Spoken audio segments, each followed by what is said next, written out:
So we're joined by my next guest, the ever entertainment, Paddy Pimblett. It's a pleasure to be joined by you. And how's it going over there in Liverpool?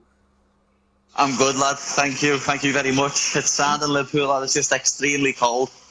Yeah, over here in Newcastle, it's absolutely snowing down over here in Newcastle. What is it snowing over there in Liverpool? Well, lad, it's been snowing, but like it doesn't stick here. Know what I mean? Mm-hmm. Because it's so close to the sea, and it just doesn't stick, lad. Mm-hmm. Yeah, I'm right next to the sea as well, and it's settling. We've got at least a good lot of centimeters of snow over here. Lad, I've been speaking to a few people from Scotland. I've got a few mates on Instagram who I speak to on Scotland, lad. It's mad, lad. Most of them have got names beginning with a J as well. Got John, Jordan, Justin. Mad. But lad, the snow what they get is just ridiculous, lad. Like when he was showing me his footprint in the floor, and there was like that much into the floor, lad. Just like, wow. Lad, if that happened in England, the whole country would go onto lockdown, not because of COVID, because it's snowing. Well, you were talking about Jays, and that's a great way into a segue to my next question. Well, my first question is Joe Giannetti. You were meant to fight in 2019. He got to the weigh-ins. He came in at 163.8. There was a bit of aftermath after the fight. What kind of happened on your end? What can you tell us? Well, lad, he come in, as you say, at 163.8, and I weighed in at 154.8. So he was a full £9 heavier than me. And then I hadn't done much of a weight cut anyway, so by the next day, lad, I think I ate shit that night, and the next day I only weighed like about 165. Know what I mean? He weighed in nearly heavier than that. He would have come back the next day like 180. Something stupid like that. So like it was, like I say, lads. People think that I turned that fight down. I got told I weren't doing that fight, lad. Cage Warriors said to me, you're not fighting someone who's missing weight by that much. This show isn't a joke. It's not a laughing stock. We're not letting people like him fight on this show. So if Cage Warriors, if Graham said the fight can still go ahead, you would have fought? Yeah, of course. But Graham just said it's not letting you do that fight. It's ridiculous. No one can come in that much over and not mean it. Yeah, exactly. Well, that's the question I wanted to ask about Joe Giannetti and why in the future, if they offered you Joe Giannetti at Cage Warriors, that would be a possibility. Yeah, I'd bite their hands off for it. I'd love to beat him up, lad. But as we know, he's fought twice since, and one of them fights he's missed weight, hasn't he? Missed weight in his last fight with a full camp after moaning at me, saying, I'll do you with a full camp, I'll do you with a full camp. You won't do fucking nothing. Talking about fights, and every time I see you on Twitter, you always seem to be in an altercation with a fighter. And the last time I checked, you had an altercation with Brendan Loughlane. And every time I go on Twitter, you two are always going back and forth. What is it between you two, and how did it start? It's just, lad, with me and Brendan, it's just a mank and the scouser thing, innit, lad? Know what I mean? Years ago, we was looking to fight each other. When I just won the featherweight belt in Cage Warriors, I needed an opponent for my first defence, and it was going to be Brendan. But he wouldn't, at the time, he was fighting at lightweight. So obviously I ended up, a year later, I come back about again to fight him.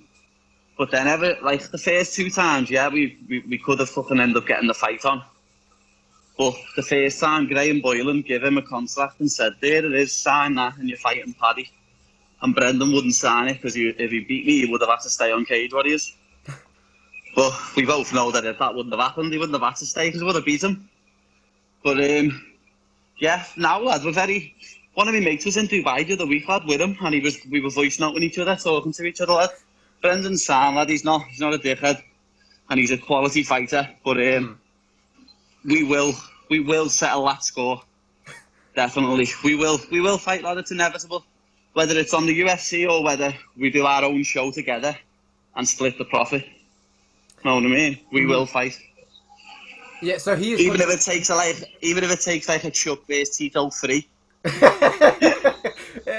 So he is still contracted to the PFL, but they suspended their season, and he didn't get a fight in 2020. So that's why he came. Well, that's what I mean, lad. That's it, lad. That's what people do now. People on the UK MMA scene, if no one's talking about them, if their name isn't in the limelight, the first thing they do is mention me. You know what I mean? It is, lad. It's one of them things, lad. It's just like in the UFC when people want limelight, they mention Conor. On the UK MMA scene, if you want some fucking clickbait, mention me. You know what I mean? Why do you It's that think simple. Because I'm the fucking boy. So And everyone knows it. Yeah, 100%. You are a former, as you said there earlier on, you're a former featherweight champion. You're fighting at lightweight now. Is there plans to go back down if you go to the UFC? Yeah, I will be going back to feather in the UFC. I'm a lot more professional now, you know what I mean? Like when I was making featherweight years ago, I was cutting like 7-8 kilo overnight, killing myself to make the weight. Now, lad, I don't even cut weight to go to lightweight, lad. I do like a key and a bath, so I can make that 4 key and go to feather easy. So right now, are you still staying at lightweight? Yeah, this next fight's at lightweight. So yeah, I knew that your next fight was at lightweight, but you are, as I mentioned there, you're former featherweight champion. But the lightweight belt currently is against currently holding that belt is Agi Sadarari. I don't know whether I pronounced that right, but Yeah, I say it the same, lad. Agi Sadari. Agi Sadarari. Is that a belt you want in the future? The lightweight belt? I wanted that fight in March, lad. I wanted to fight him when I'm fighting, lad, but he never stepped up. You know what I mean? He never took the fight. That was the original fight I wanted, and then got told it's not happening. So we got David Martinez, who I was meant to fight last year. And Yeah. I'm not going to wait round for the belt now, lad. Once I win this fight, lad, I'm going. I'm off. You're off to the UFC? Yeah. Okay. So you mentioned there David Martinez, who you were meant to fight last year. If you want to know a really weird fact, you were meant to fight him on the exact same day last year when you're going to be on this year. Yeah, the 20th of March. Yeah. Mad. And so you had a whole year to kind of prepare for him. How do you kind of feel? How do you feel prepared for him going into the fight? Yeah, I feel prepared for anyone, lad. You know what I mean? Like, I haven't even been able to train that much over the past year, as you know, because of COVID restrictions and shit like that. And I've had hand surgery in November, sorry. Saying that? September, yeah. So I've had a few things holding me back, but I've been working on my striking a lot over the past year, and I'm gonna put on a show for everyone who's been waiting to see me fight again. Because I didn't show enough against Decky Dalton, lad, know what I mean? I wanted to put him a kip on the feet, but he threw a kick and ended up on his back. I'm going to jump on him, aren't I? How do you win this fight against David? Wherever I want, lad. Simple as that. I think I'm a better wrestler than him. I'm a better grappler than him. Jiu-jitsu than him. I'm a better striker than him. I've got better hands and kicks than him, so I really don't see where he can trouble me, where the fight goes. You mentioned earlier that after this fight, you're gonna go to the UFC. So are you gonna try and make a statement with a win over David? Of course, I've got to, haven't I? I've got to try and make a statement. I can't lie on top of him for 3 rounds and then go, oh, I want to sign him to the UFC. Doesn't work like that, lad. He's getting fucking knocked out like Bushinga got knocked out by Conor. I'm gonna make a statement, lad. Definitely. I'm so excited to see you fight again. It's been, as you said there, almost over when you come into the fight, it'll be exactly a year between your last and then fight. before that, I owned it for 18 months. You had like 5 fights cancelled. It was fights just keep falling through, lad. People say they want to fight me constantly on social media, lad, but when it comes to signing on the dotted line, lad, they haven't got the balls. I see that every time. Every time I look at you on social media, there is a back and forth with you and a fighter. There is, lad. I had one the other day with someone on Cage Warriors was just like, lad, what are you on about? You're just chatting shit to me. He's saying to everyone on the Cage Warriors post that he has to fight me next, when he never. He got offered a different opponent, said no, and now is trying to say on the internet that he's started to ask for me, when he never asked for me once. I haven't seen that altercation, but I'll go look after this. Lad, ask him, mentioning on the internet that you want to fight me is different to getting on Ian Dean and saying, I want to fight Paddy. Ian Dean is the matchmaker. Go and get on him, lad, if you want me.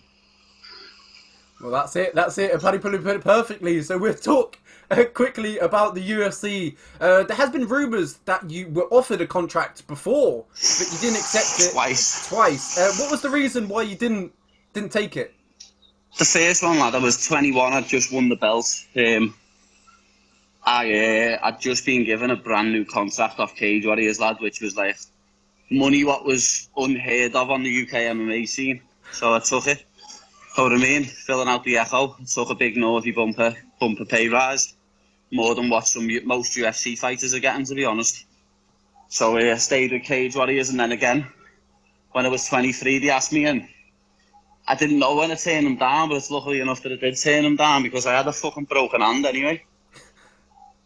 So, and then again, I got a nice payday fighting back, even though I shouldn't have even done that fight because my hand was broke, but it's one of them, lads. You live and you learn. After that fight, back went to Bellator, and you stayed at Cage Warriors, and you've got aspirations to go to the UFC after this fight. And you said that's a certain that you will be in the UFC after this fight. If you look at the featherweight rankings over in the UFC, at the top 10, top 15, top 20, you've got some killers over there. You must be excited to potentially throw your name in the mix. Yeah, I am. You know what I mean? I just can't wait to get in there. Like, I think a lot of people think the UFC is a lot better than it is. You know what I mean? Like, the top 20, the top 20 in every weight division is up there with the best in the world. But below that, lad, it's just Cage Warriors standard and worse. So if we look at the top 10, top 15, what name kind of jumps out on you that you would love that matchup with? Who's in the top 15? I don't give a fuck who they are, lad. I don't know. We got Yair, we got Zabit, we got Max Holloway, we got Volkanovski, Ryan Hall, Dan Ige, Calvin Kattar. There's a few belter names there, lad, to be honest. But Kattar beat Fishy, didn't he? So I'll take Kattar down and beat him up. We got Fish Gold, who's above me up there. He's in the 145-pound division. Yeah.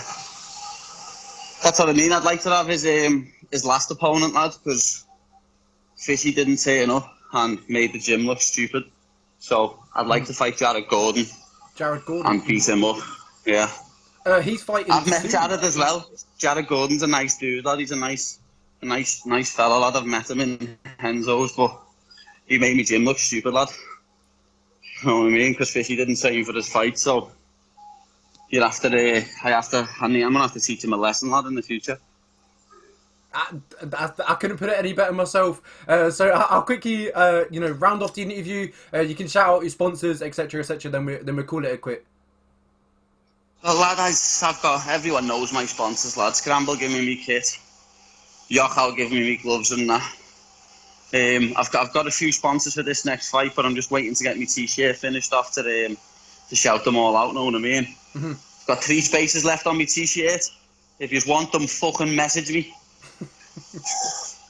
Well, thank you so much, Paddy, for joining me. It's been a pleasure. You're always entertaining. You're more than welcome, fella. No stress. Yeah, good luck at your next fight, and hopefully you get the win. Cool, man. Thank you very much.